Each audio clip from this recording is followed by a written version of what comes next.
Good afternoon, everyone. Gareth Presch, founder, CEO of the World Health Innovation Summit. Delighted to welcome you to our Innovation Driving Economic Growth webinar today. I have a number of esteemed colleagues who are going to join us, and I'm going to hand over to the first Vice President of the European Committee of Regions, President of the Helsinki region, Markkula, just to give us a bit of an overview around innovation across the European community. And Markku, delighted you can join us. Thank you, and thank you all. It's very great to be here. But let me just highlight a few of the key points on this. So first, to boost the European economic growth, what we need is well-connected, place-based research and innovation ecosystems. These ecosystems address the existing fragmentation within Europe's research and innovation. They are very vital in closing the innovation divide, both inside the EU, but also and especially between the EU and the global leaders like the US and China.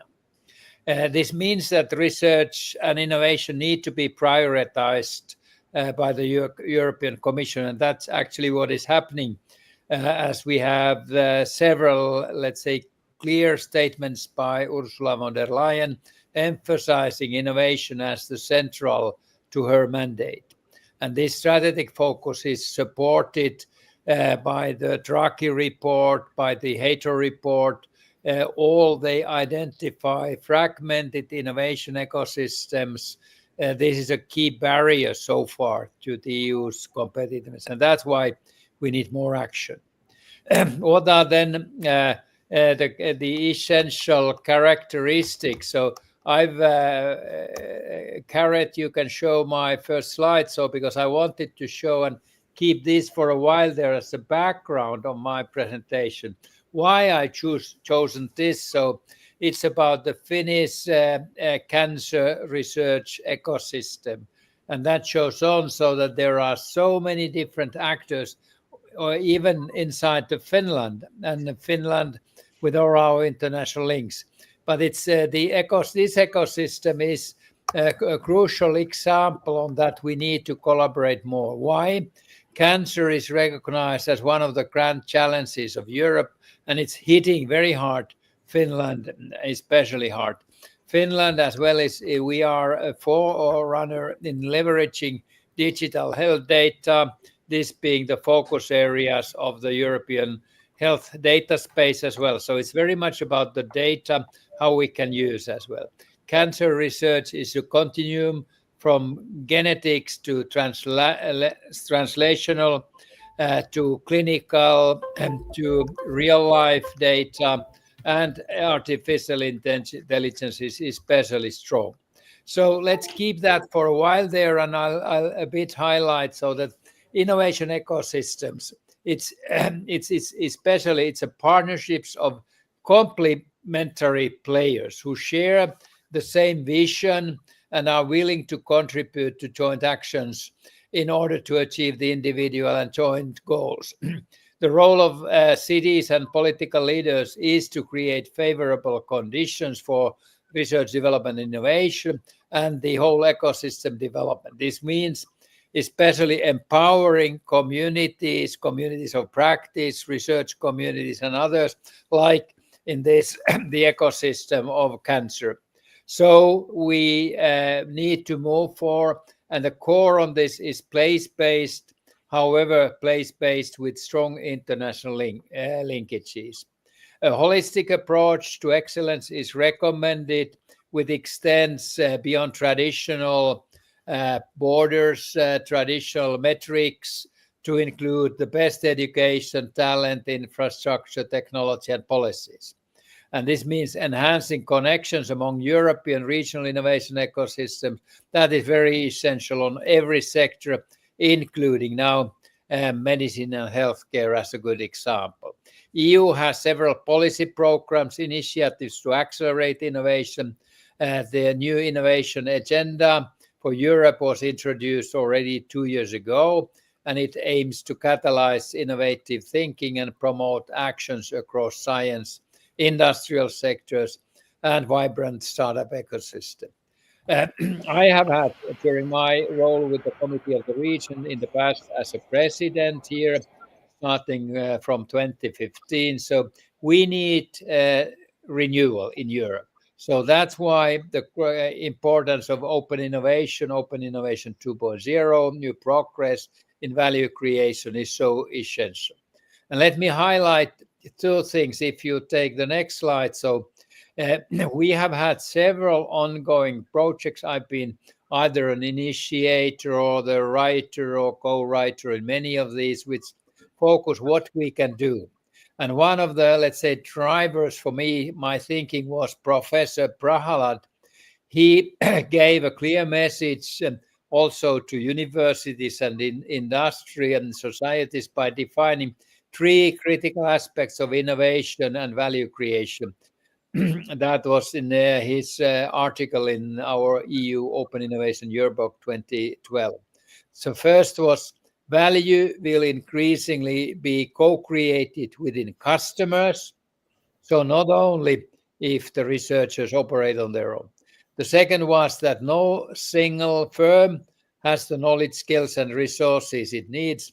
The way ahead is co-creating the value with customers. And the third one, the emerging markets can be a source of innovation. So with the medical area, it means as well, so we need to have everyone on board, patients, all those who are suffering or their families, big businesses. And it means that the Prahalad message that means that all the global knowledge is within everyone's reach. Stressing that global access to resources and talent is essential.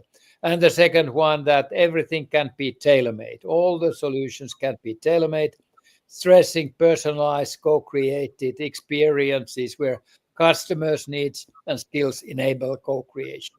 And this means what I've highlighted there as well, so the part of this slide, so that the orchestration, it's very much kind of collaborative, personalized, experience-centric view of value creation, where there are parallel ongoing activities, projects ongoing or already finished. And we need to see that orchestration, it is to create societal value, not only business value, meaning that innovations fostered within the ecosystem should benefit the whole community, the whole society. And this would then include improving the economic opportunities, enhancing quality of life. But this means as well orchestration extends much beyond simply managing multiple projects at the same time. It needs to be operationalizing, and that's why I showed there. So what we discussed during my COR presidency, so years ago already, that the orchestration is much more than coordination. It falls deep in engagement, and we define the different roles: architects, visualizing and crafting the strategic direction, making the innovation vision tangible and actionable; preachers, connect diverse stakeholders, ensuring a broad and inclusive approach to innovation that accommodates and leverages the unique contributions of each participant. Then curators, designing and refining concepts to ensure they are contextually relevant, aligned with the local needs. And while then conductors harmonize these efforts, ensuring that the diverse inputs are integrated in a coherent strategy that moves the whole region forward. So this is important, so that we need to understand that we can mobilize activities and people to work much more together than done so far. And that's why this today's event is so crucial, and these exercises and example that Gareth, Ludo, and the others will show. Thank you very much. I think this is a good starting point for our activities. Yeah, thanks, Markku. Fantastic overview of the sort of challenges that we face. I mean, from the healthcare's perspective, we have across Europe aging population, chronic disease, workforce challenges, health inequality, social economics, the digital transformation, cyber security issues. rising healthcare costs on top of this, air pollution, climate change, antimicrobial resistance, pandemic preparedness. The list can go on and on and on. But we have to be able to break down the silos, particularly in innovation in healthcare, because it just takes too long. Let me hand over to Ludo. How do we bring this together? The concept around innovation centers. And then, of course, I'm looking forward to getting into the financial structures that we also need to break. Ludo, a bit about the innovation centers and the concept behind that. Yes, I will with pleasure. So I think that what Markku was talking about is so essential. It's essential all over the world, as a matter of fact. But the point is that on a certain moment, we all know that it is important. There are a lot of organizations working on it, but we have to dig a little bit deeper. We have to manage it, manage the total development of all these kind of issues. Let me give an example. We think that we are doing that actually by setting up what we call lines of innovation centers. Lines, that means that we are going to put focuses on, let's say, an hospital, let's say hospital care or cancer development or whatever. And then in each of them, of those innovation centers, we will then group a number of SMEs who can then develop the products or the ideas that they want to bring to the market or they want to bring to the organization in any approach that they want. So in that sense, if you have to manage that, that is not something that will happen by itself. So we then set up an innovation center. We take, at least for each innovation center, and there can be many of them, we take around, let's say, give and take 40, 50 SMEs in one go. And once we have them, then we are going to value them. We will coach them. We will put the knowledge manager inside so that they know that we can do something within the organization, that they are not only developing, but that they are also reaching out to the end users like hospitals or whatever. Yeah, and that it is not such a thing that they just have to develop. And on top of that, one very important issue is that we also have to structure the financing, because most of those organizations that are SMEs, they are always looking for finance. It's a difficult exercise for each of them to get the finance. But if we, for each of those special purpose funds, for those innovation centers, or a cluster of 2, 3, we bring them together and we put a special purpose fund on their disposal, where we then ask investors to bring the money, and then we will work directly with the SMEs. And if they need money, then they can get the money in, let's say, a day after they needed it. How that works, I will explain later. Thanks very much. I think that's very, very timely for Leonardo to come in. Leonardo, very welcome. Delighted to have you. Please, a short introduction for those who are viewing, and then I'll ask you the very difficult question around what the EBRD are doing to support innovation and financing.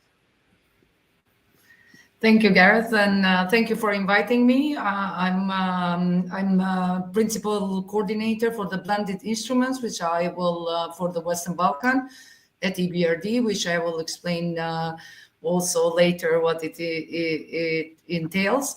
So looking forward to the very hard question and answers.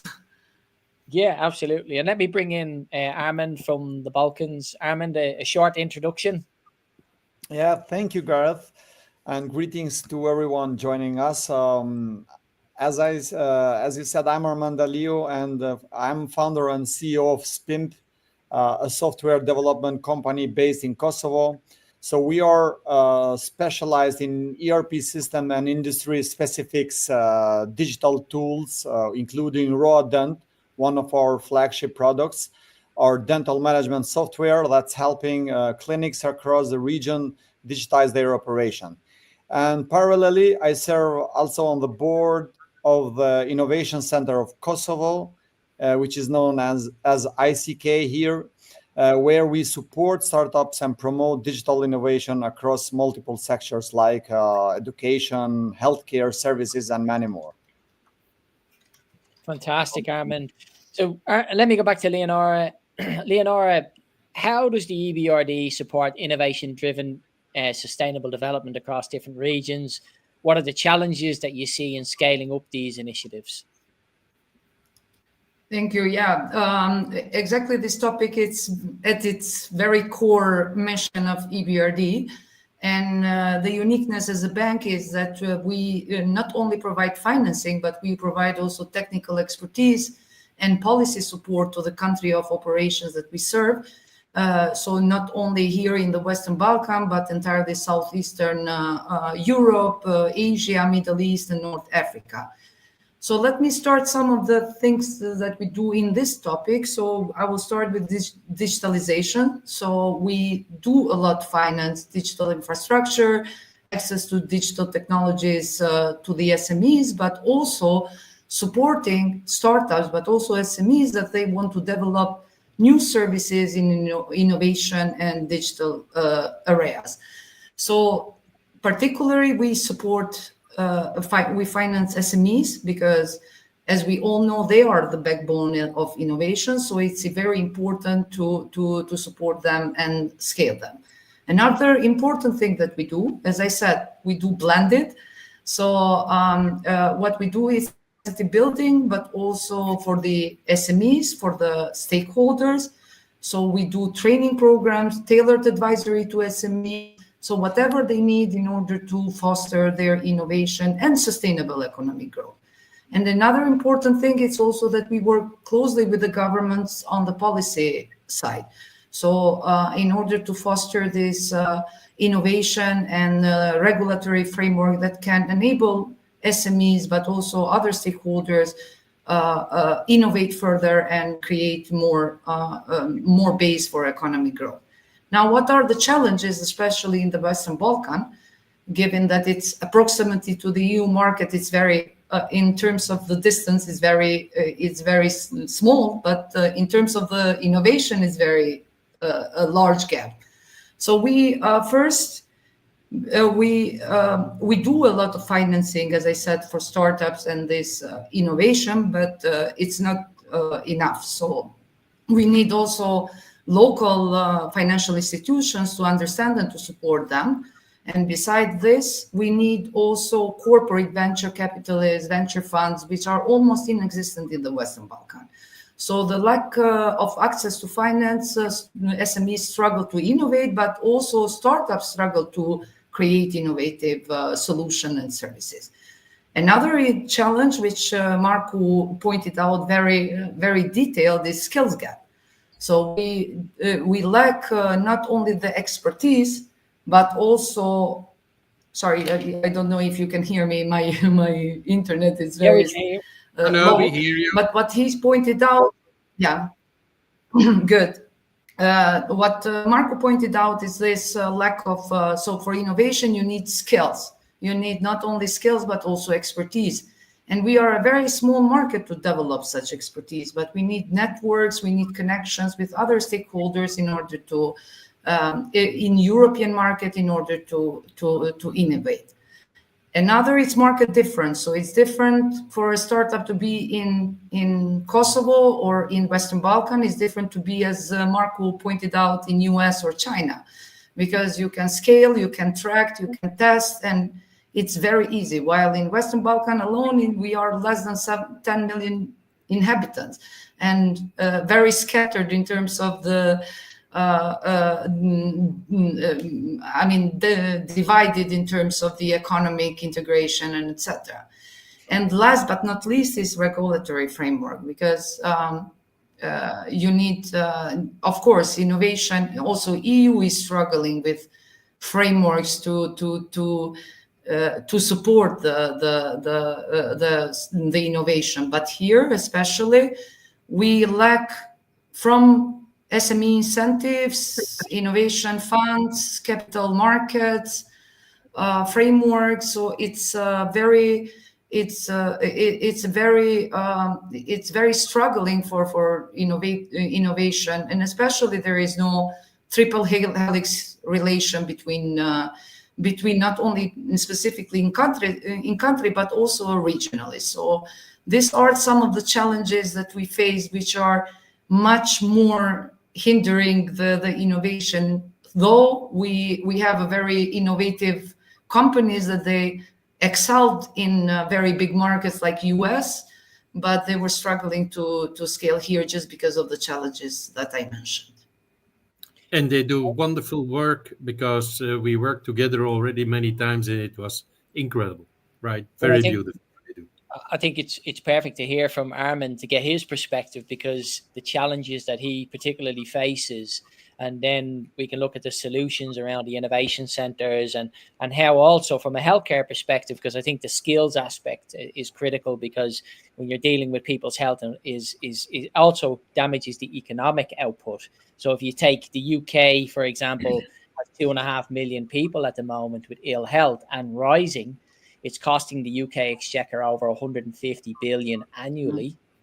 So you're beginning to see the bottom line, and you can even see the word out from the OECD recently that it's dragging growth. And I know Markku, Finnish perspective is similar in terms of elderly as well. So I know you want to chip in, but I would like to add briefly just that this triple helix for long, about from the 1990 so onwards to 15, 20 years, it was really crucial that we learned to collaborate and integrated the city, the public sector, to collaborate with universities and research institutes.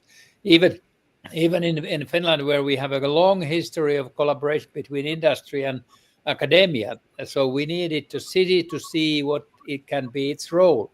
But then we moved immediately to quadruple helix, seeing that we need citizens to support the idea of research and innovation. And then even now the quintuple helix, so that we have environment and climate, nature-related issues as well taken into account, so that we can get more finance, because that's one of the crucial weaknesses of EU. We don't finance enough the research, and then all the way to practical solutions, and that is mainly private sector investments, but around 1/3 needs to come from the public. So this is crucial, the mindset change, and that's why we need to discuss about the ecosystem with orchestration and others. Thanks. Yeah, and there's some good examples, and Armin will elaborate on his side. But just there are some pioneering examples. For example, West Virginia attracted 750 million as part of an LG investment, institutional capital there, but they had to put up, I think, 50 million up front. So there has to be that sort of anchor capital to allow this to flow.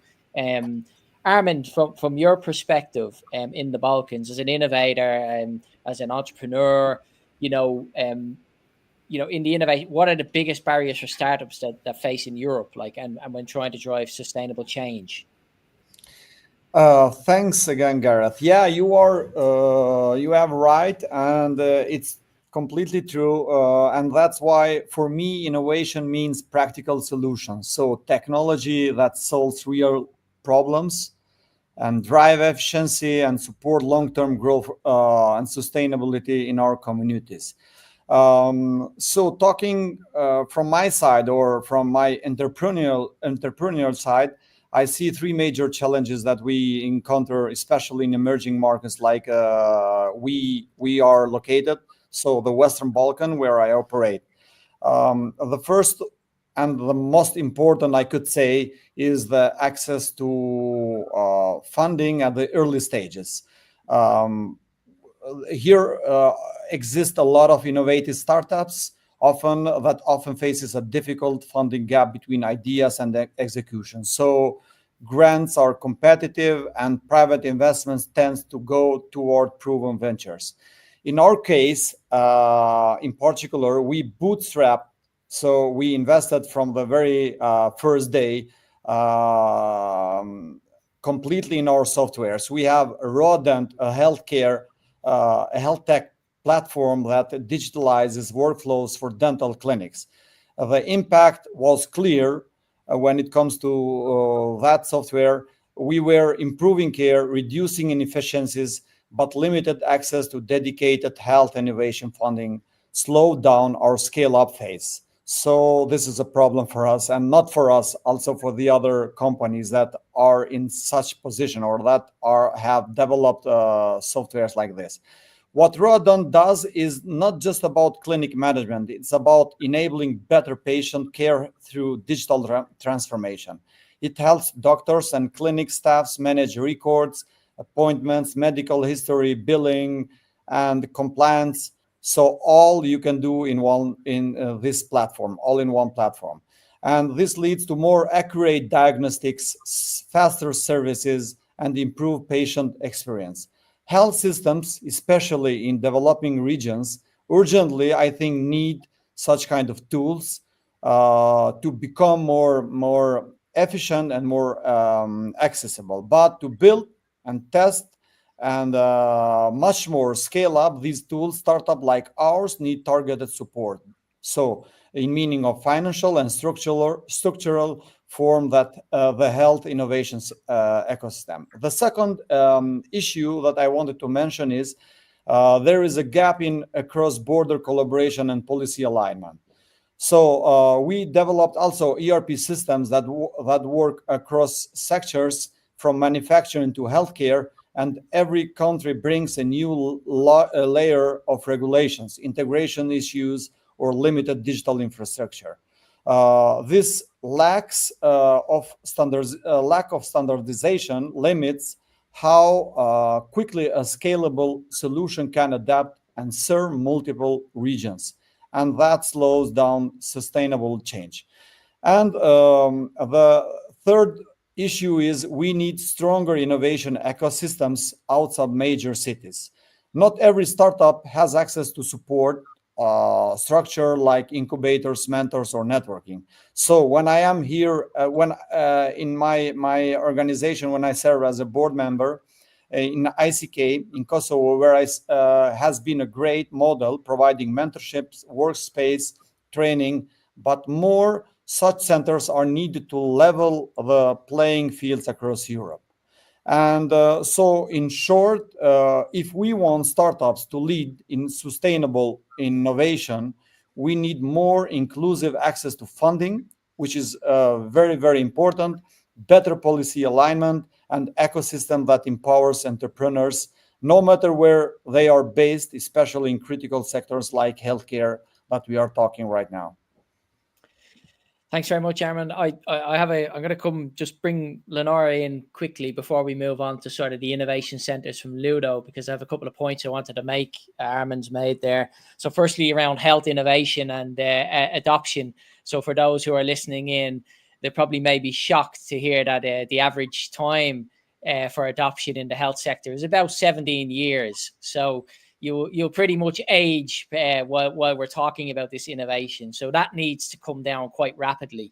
And that's a figure in the UK, by the way. So I was at a conference and my Scottish counterpart was explaining to me that the average is 17 years. I'm not surprised because we are very risk averse, but think about the sort of resilience an entrepreneur needs to make it through that length of time.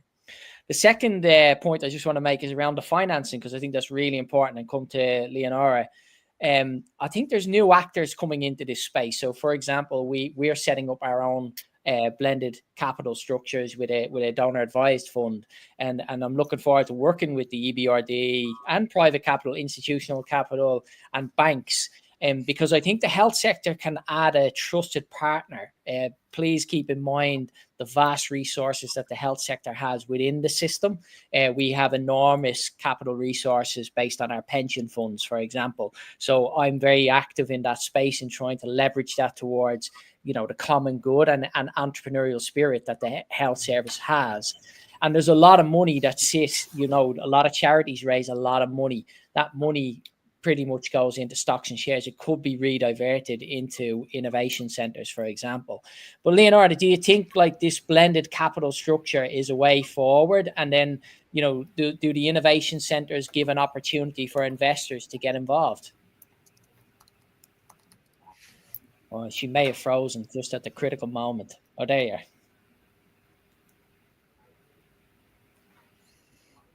Can you hear me? Leonora, do you hear us? Can you hear me now? I think yes. Yeah, go ahead. Yep. Gareth, first I need to invest in infrastructure in my office and then do some other stakeholders. So if you can repeat the question, because I couldn't, exactly to the question, I couldn't hear you. Yeah, sorry. My question was basically blended financing, being able to work with different institutions and then looking at new models, a new way of financing projects through new vehicles. So a special purpose fund, also through the DAFT structures and not-for-profit structures.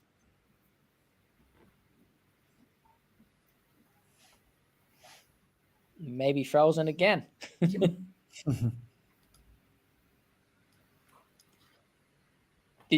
You see? Did you hear that one? You do. Can you hear me now? Now I can hear you now. Yeah. You've missed my Gareth, question. I need to go. We'll pause that one because I appreciate. Yeah, I heard, but can you hear me now? Yeah, we hear you now. Okay. We hear you now. Yeah.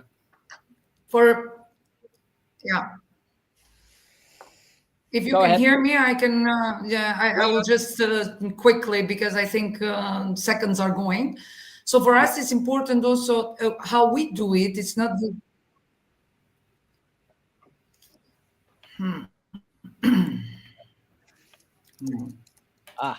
Infrastructure is what we need.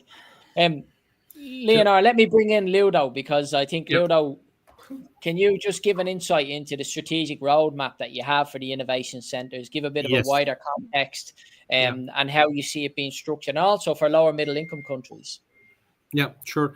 I think what I just said in the introduction before is we have to dig deeper into the details, and we have to cluster SMEs together, and then we set up special purpose funds. And that is very important, where external investors invest in the special purpose fund, and we are going to help each SME in that organization, right? When they need the money, that we can give it in a daytime, for example. Right, and that we follow them with the knowledge manager inside. That means that we somebody who is controlling the use of the money and helping the SMEs to on operational activities such as sales. Most of the SMEs are not interested so much in sales, but if we can put an individual there that we train, of course, and they are know what to do, then they can start doing the sales for that SME, right? And if they need money, it's always a controller that we have in there to see that they really need the money. And then we can give it automatically when they need it. And if we have those kind of structures that we say, for example, we set up in 3 innovation centers. In each innovation centers, we do 50 to 100 SMEs, right? Or in one, whatever. We put one special purpose fund for all of them. Then suddenly, the people from the SME don't need to run anymore to a venture capitalist, an equity fund, or another bank. Always difficult discussions. They have to prove stuff that they don't have. All these kind of things, they drop away, and they can use their time to do the development that is needed. Also, the alignment of the results that they create. It's very essential. Everything that an SME is doing should solve a problem. And they have to focus very clear on that. In the healthcare, there are many challenges, of course, but that they are not going to compete with each other, but that they are going to add value to each other in such kind of a structure. It is doable, right? When Armand and it was also with Leonora that we did the one in the Innovation Center in Kosovo. Yeah, you saw that there were 400 SMEs, and there are many different ones. And it is all a matter of making sure that there is a kind of an alignment. Otherwise, there is a lot of work that is then done for nothing, of no results. We have to manage that. That is what we are doing. In a nutshell, told it is not easier to set it up, but anyway, but that's the way to go for. Right. Yeah, I have a couple of questions. We'll talk about the priorities and that, and how you build and how you interact with governments, particularly through the Innovation Centre. But let me go back to Leonora, because I think she's got a better signal. Leonora, yes. Welcome back. My question was around blended capital, new financial structures, because that's ultimately what we have to sort of look at is the new ways of financing SMEs. And do you see these new vehicles that are being established, like a special purpose fund, for example? Is that a new way, a sort of innovative way of financing SMEs in the future?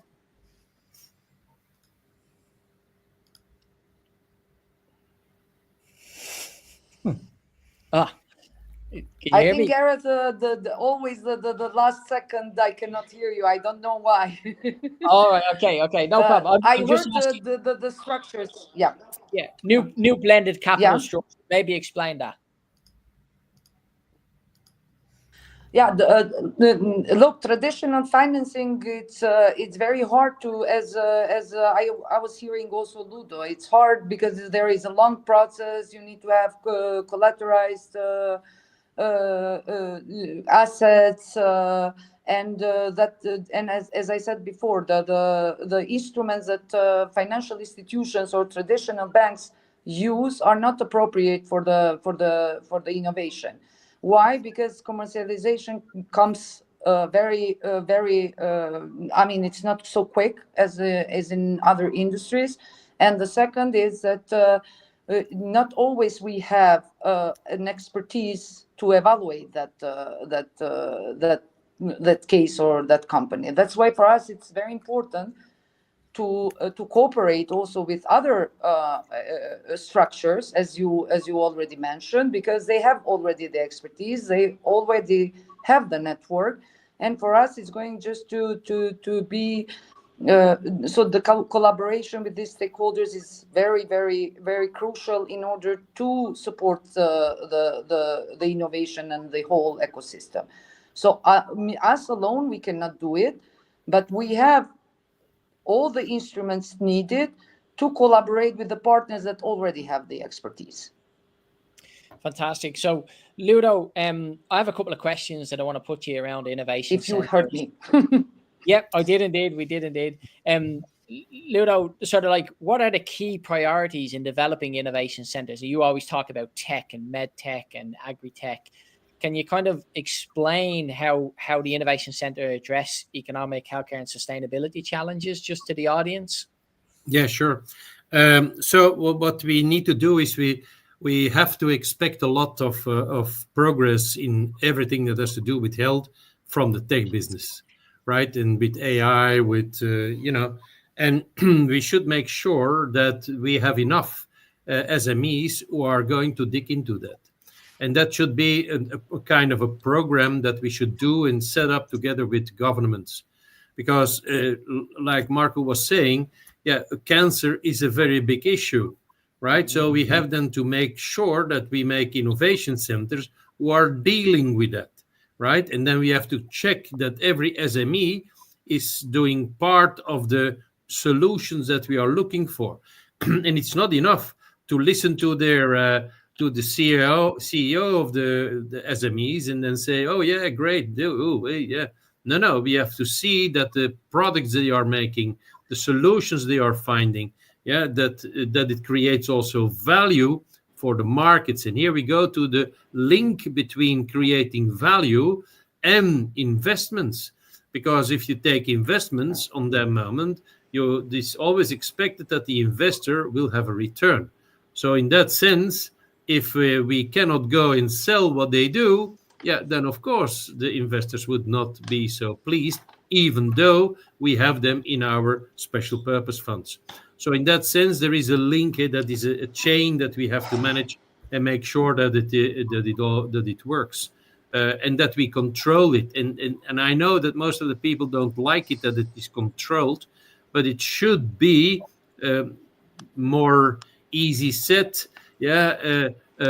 Managed, if it's that the better word, to make sure that the innovation centers, if you have 400, like the innovation center in Kosovo, that the 400 SMEs will flourish, all of them, and not, let's say, half of it, right? Which is happening in many cases, that you see that there are incubators or innovation centers, so-called. And then you see that quite a lot of those companies, they go bankrupt. That should not be the case, right? We have to make sure that that doesn't happen. And that's quite a job. That is not so simple as that it seems. Everybody takes it for granted. Everybody thinks that we have to go and train the people. But as you know, after 3 weeks, everybody forgot everything what they were trained about. And then they do nothing. Then they develop again in the wrong direction, maybe. So in that sense, we have to put some control in that. And that is also the guarantee for our investors in the special purpose funds. Well, I think this is great. And I'm going to just touch on the sort of like how to collaborate with governments, businesses and communities. How do you create that platform? That's why I believe the medtech and health sector, and Markku gave a great example with cancer, because I don't think there's anyone out there who will be listening to this that their family hasn't been touched by cancer. And we've all had that. And I think that resonates with everyone. That's what with healthcare, it's apolitical. But most importantly as well, I picked up a recent survey from Sweden in the Nordics area. And Markku, from a political point of view, healthcare 20 years ago was about 4% of the sort of narrative within the general population. That's in terms of a political alignment. But it's risen to over 50% now in Sweden. So healthcare is becoming a political issue. And I believe as it goes forward, if you look in the UK and if you look at globally, the need for healthcare provision is rising. And at the same time, the output is diminishing because we've less staff, and we've a real challenge around staffing going forward. 2030, I think we're about 18 million staff short. So globally, this is a problem. The innovation centers, in terms of success, Ludo, how do you measure success? Because like this is where the research comes in. What are some of the key metrics that will indicate whether an innovation center is achieving their goals? Maybe you have some examples from Kosovo that you could share. Well, yeah, the point is, you can take a few of the examples of that, but it goes back to not coaching, guiding the SMEs in the organizations. And not only that, we also made the bridge already also to investors. We are talking here about tech companies most of the time. So in that sense, measuring the value of tech companies is not so easy. And that's the reason why we are specialized in intellectual capital calculations and measuring. So we can measure it and we can report it to the investors, and we use therefore an organization structure that is very professional to do that, so that we can report it to the investors, but also to the regulators, also to the countries. On the other side, if we do, and that is, I think, the very best measure that we are on the right track, is that if those SMEs are very successful, on that moment they will grow. Of course, they have to pay taxes to the government.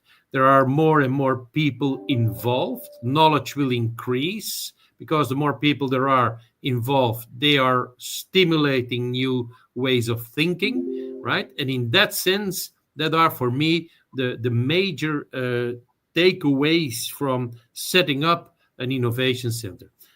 If we went to the Kosovo story, well, that was not so focused in the beginning, but the idea was to do that with 20 SMEs, right? And based on the evaluation of those companies, right, what we call the high-level estimation, then we see what kind of knowledge they have, in which kind of direction they can use it.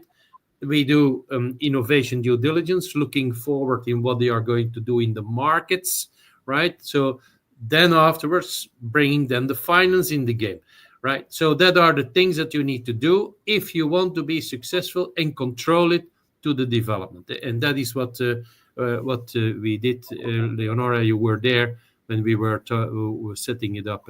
So in that sense, it is a good example. On the other hand, let me give another example that is going to, for example, Africa. In Africa, they have also very big challenges. Yeah, they have a brain drain problem. The most intelligent people, they they come to the West, right? So the people over there will stay poor. And what do? You have to create an economy. And that's something else, because then you have to create multiple innovation centers to keep and to give the people who are very well trained the chance to set up a company. And then same thing, the financing, and that it is controlled. And on that moment, you create a new kind of industry, if you want, in those countries. And that is on country level. And that are things that we can do also in the West here, completely. If we take a city, we can do healthcare, but in healthcare in all these little pieces, and we create innovation centers for each of the pieces with a special purpose fund on top of it. So that kind of structures are the things that we have to do. Brilliant. Thanks, Ludo. Thanks for giving us that example. I want to go back to Markku now as well and just ask for some projects, partnerships that Markku's kind of working on. And let me just also mention, if anyone has a question who's watching, we have some comments. So just certainly people believe AI can free up resources. It's about restructuring systems. I'm sure, Markku, you'll have a comment on that. But Markku, over to you in terms of examples, innovation projects and partnerships that you're currently working on. Can you share some of that insight? Actually, I would like to refer very much on so that the recent years development on this place-based innovation ecosystem, because traditionally Helsinki University Hospital, where the both specialized doctors of medicine serve a lot, but then as well professors, students are integrated. So that used to be the core of this new development in healthcare, but and especially on rare diseases and all related to that. But the recent 10, 15 years have been extremely, let's say, accelerating the integration of different disciplines, different backgrounds. So now it's not only medicine as the university discipline, but it's very strongly engineering and science from other sectors. It's business. So Aalto University with its School of Business is integrated more and more. So we need to understand now much deeper on the value processes. So like a value networking. So it's not at all linear, but it's not anymore one process itself, but they are definitely many overlapping and in parallel.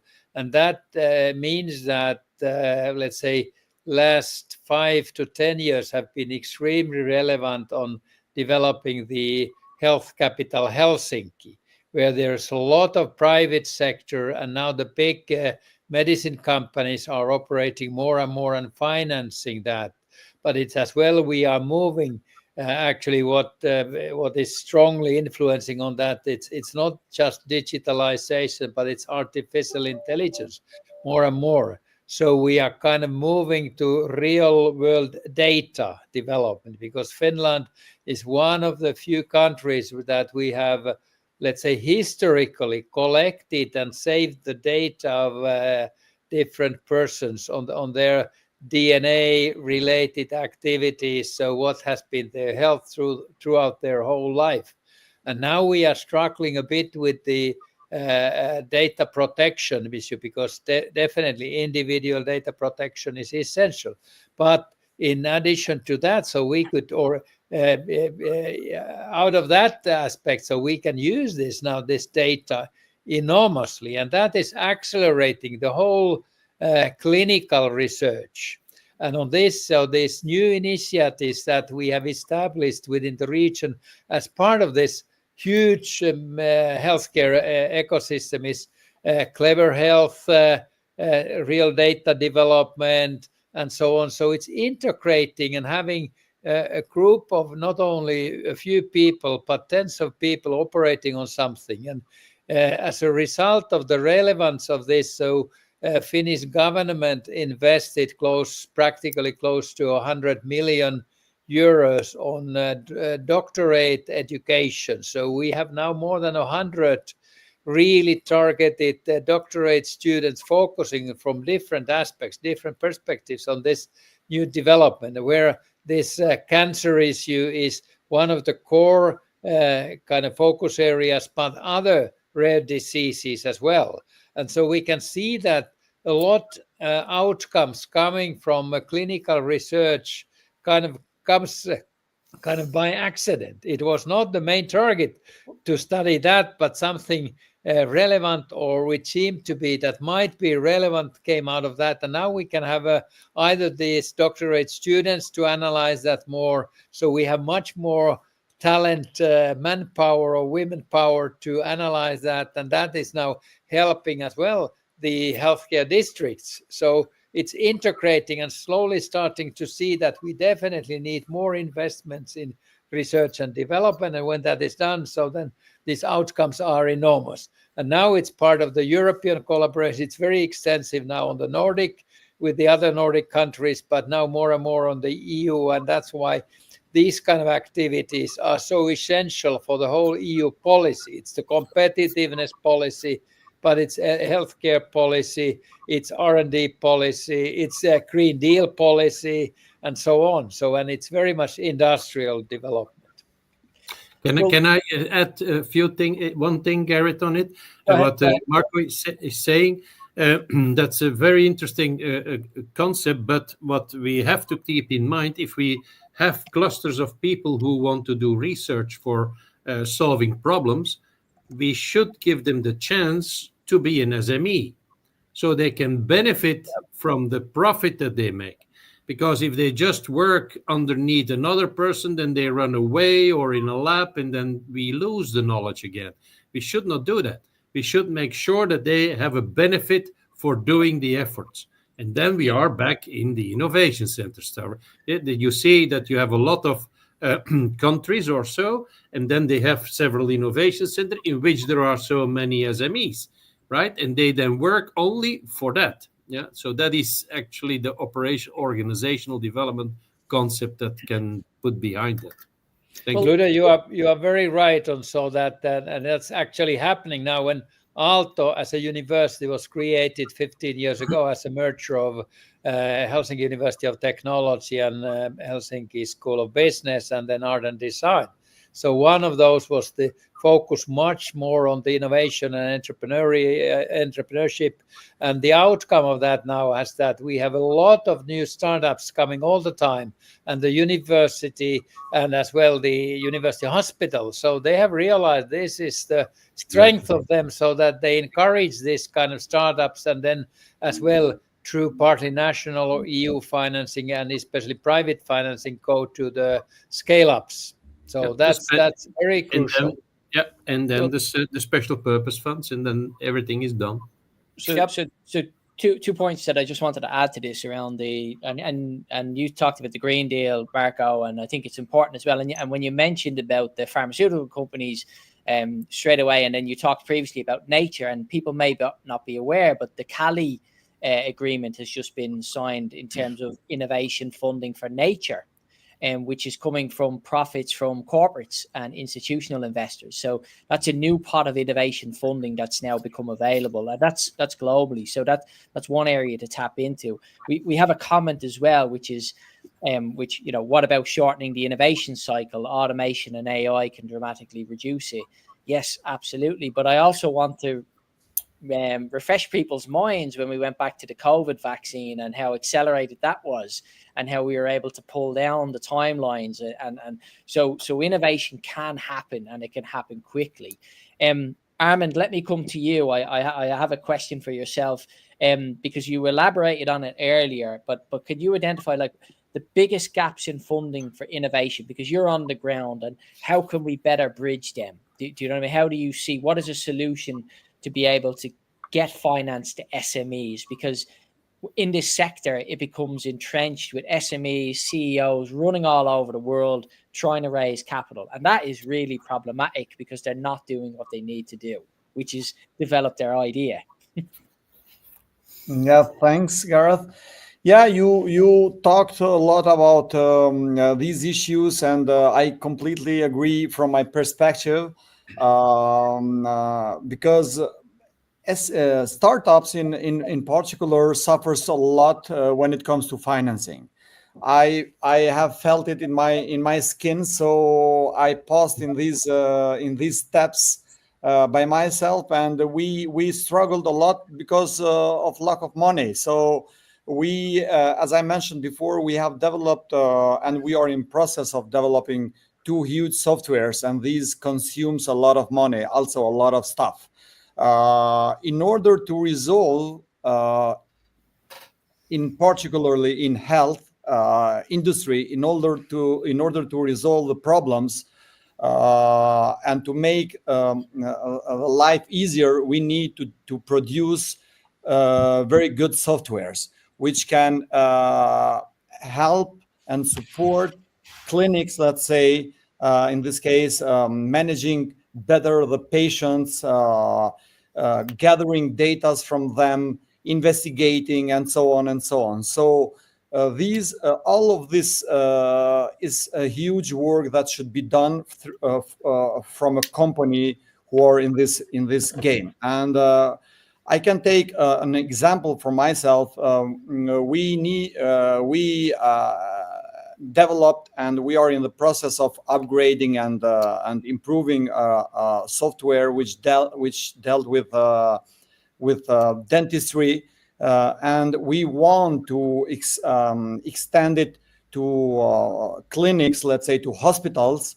But for that we need money, we need human capital, and we need money. So it's not easy. It for us was the let's say the hardest part that we have faced off, because we could have access to talented guys and to young guys, to developers, but we needed capital to pay them.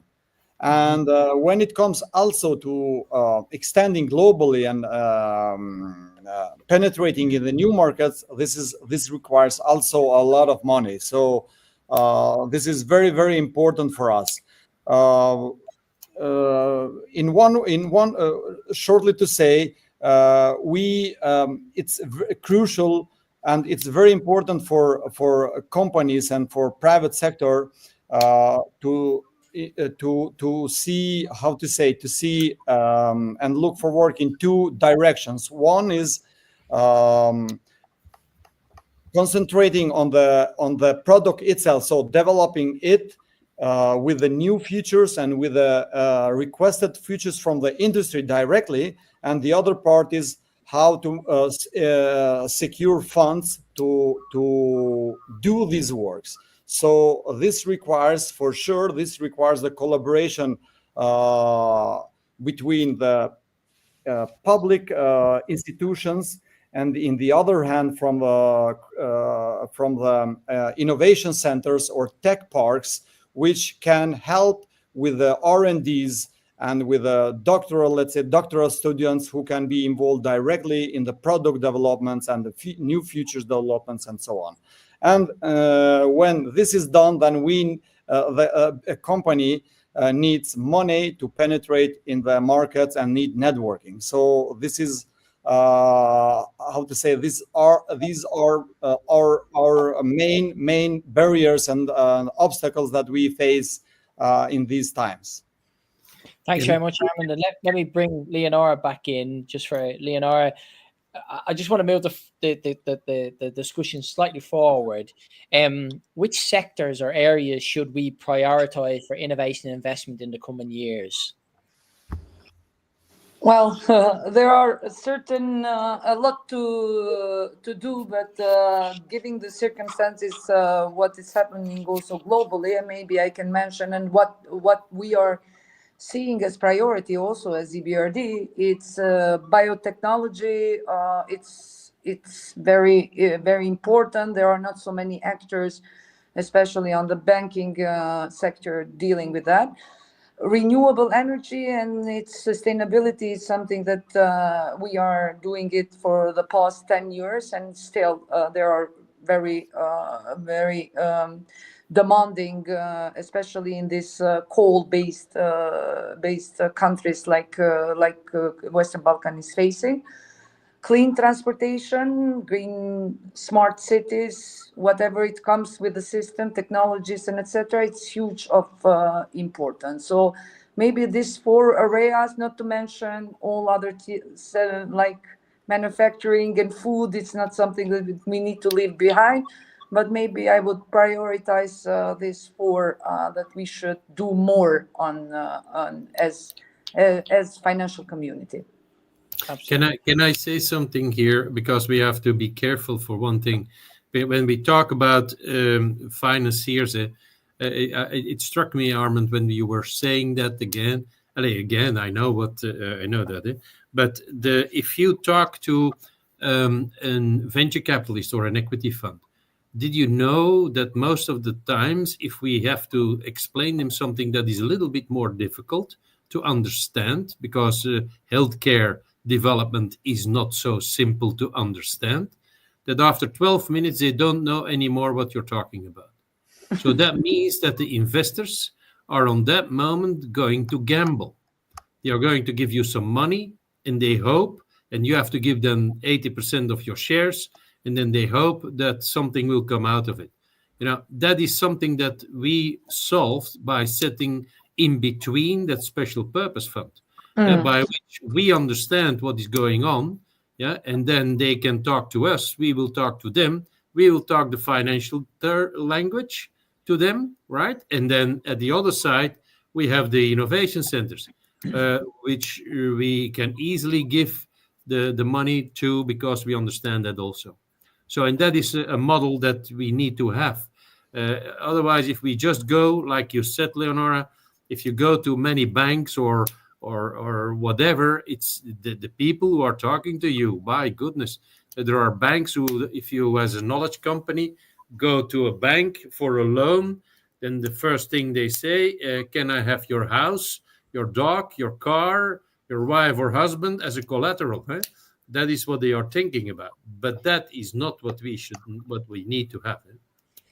Well, I can speak from previous experience when you go to speak to a bank, and I remember going and outlining our business plan to them many moons ago, and they were taken aback because they didn't understand the intellectual capital, the social capital, everything that goes with that. But Markku, let me come to you. Final kind of points here on today's discussion. Something that struck me when Armand was speaking and was talking about the interface between governments. And I think this is having sat on the other side of the table and being a public sector employee for many years, I always seen myself as a protector of the state and not someone who created value. And really, like in terms of future policy, I mean, I think to be perfectly honest with you, I witnessed it in Espoo, how you had changed the narrative and encouraged public sector to look towards value creation. How could we move that dial in terms of policy, and sort of from today's discussion, like what sort of future innovation policies do you think we can move forward? Let me first react to that. So with some of my experience with the Parliament of Finland, I was 8 years a member of Parliament at the turn of the millennium, and we have a speciality there, which is the Committee for the Future. 17 members of the Parliament for the whole 4-year term, they formed a committee which target is to invent the future, not just to do some studies or recognize or analyze prognosis and so on, but trying to see what is essential. At that time, the keyword was innovation. I was kind of a driver for that and pushing that innovation needs to become the word of every politician in the Finnish parliament. After 8 years, I was close to get that done. So we had very good debates on innovation, but we needed to take that to everyone's own, let's say, environment. So we organized official parliament events in different provinces of Finland, inviting local people with different backgrounds, but especially for industry and media as well. What can be the success story of that small town?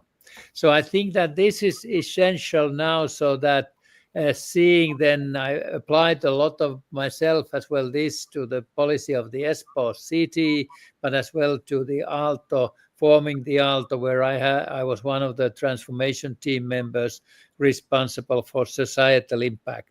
And the key core of the findings that we need to first be good in research, but in parallel with that being an extremely targeted for creating new knowledge through the scientific expertise, we need to encourage students to become change makers. And some of them are really very talented then to move to entrepreneurship, starting their own businesses. And we finance students groups going to Silicon Valley at that time in 2010 to 2015. And they came out that now we know more. We don't want to have Silicon Valley in our university campus. We need to do much, much more. So they created startup sauna and all of those kind of things that they find profitable for their own. And some of those young talented comes are now the best billionaires of Finland. So they created some of their own business ideas and had all the time the global perspective on that. And I think this kind of activity is needed, so that it's really that we need to look few of the key issues and on developing every ecosystem. And let me just conclude by saying that we have three major questions: why, what, and how.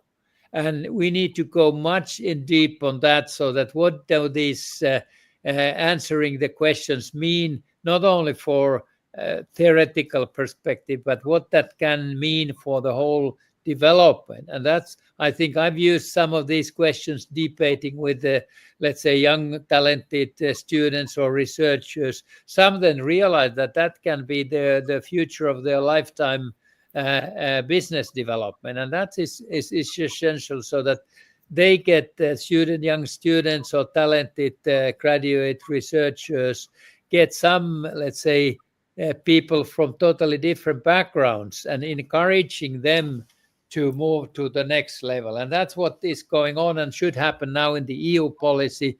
We need to have the same kind of movement in the political decision making, seeing that it's not an issue to tackle the Mario Draghi's proposals by starting to take to debate, can we take foreign loan, or should we have a shared loan for the whole Europe? But it's more relevant to tackle that, what we need to do and where we need the new research, and that we need to anyhow double the research financing in Europe, and come from that then to the other, let's say, more trivial questions.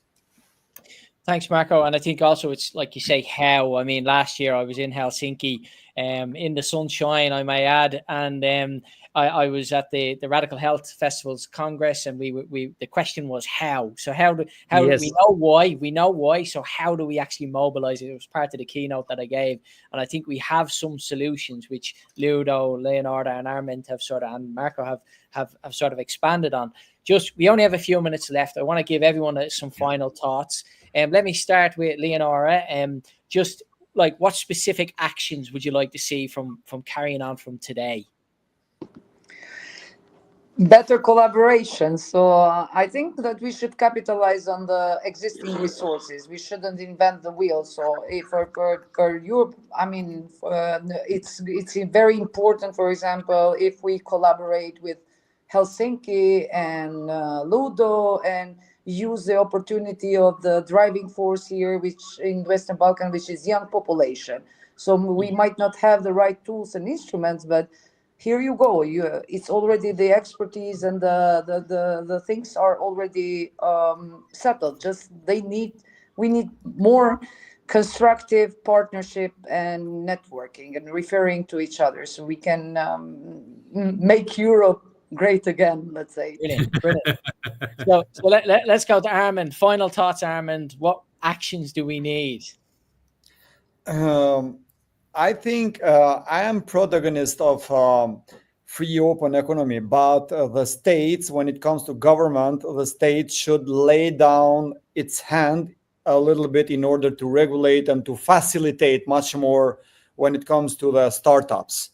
And there is a lot of potential everywhere, not only in my country, but everywhere for innovation. it's a universe towards us. So we need, as Leonora said, we need collaboration, much more collaboration, and also innovation hubs or centers, which will be directly in collaboration with the state, because state it has much more power that the startups and the private sector in the very first stages doesn't have, unfortunately. So even when we go back to the US and we see what is happening there, even there, to the big giants like Tesla or Google, I don't know, the state is facilitating them, is helping them, supporting them go forward, move forward. So when it comes to startups, it won't be a question about that. So we need support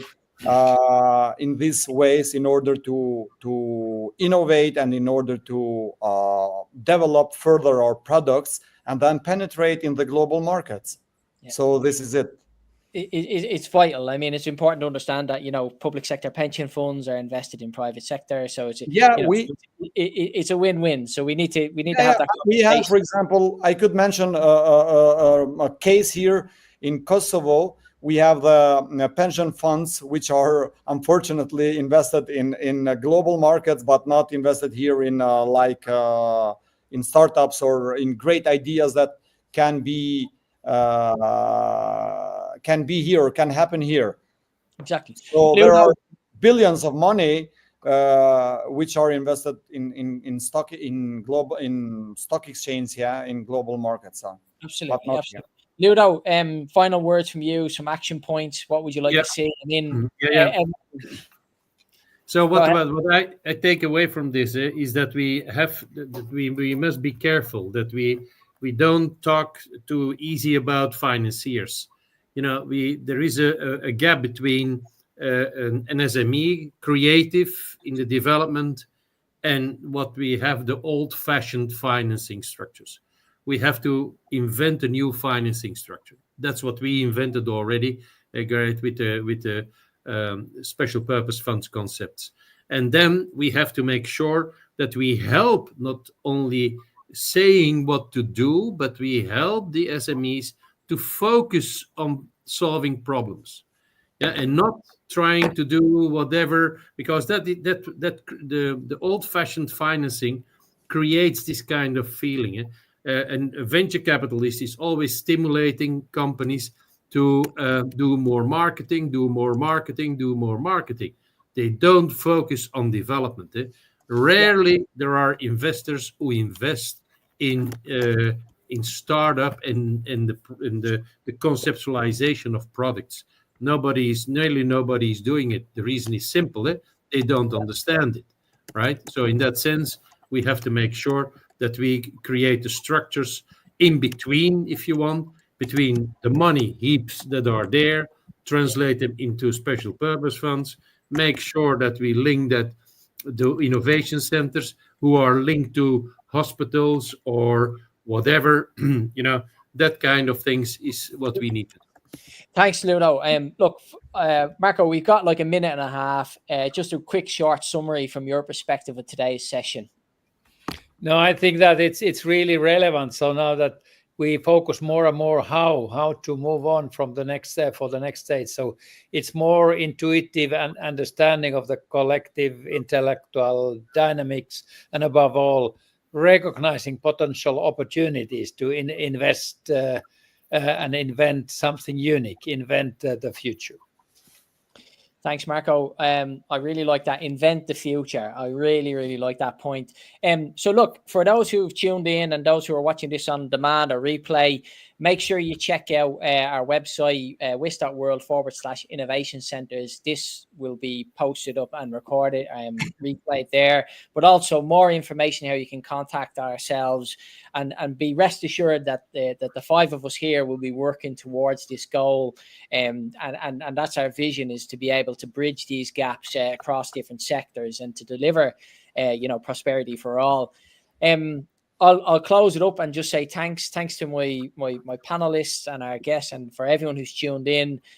We look forward to working with you in the future, and in the next couple of months we'll have an update. We'll have a follow-up event. We'll likely do that in person, hopefully in Brussels or even in the Balkans if we're welcome to see Armand and Leonora. I look forward to that. And of course, Ludo's based in Brussels, so he won't have far to go. But just thanks for everyone who's joined us, and we'll close this session. So thanks everyone. Thank you. Gareth. Bye-bye.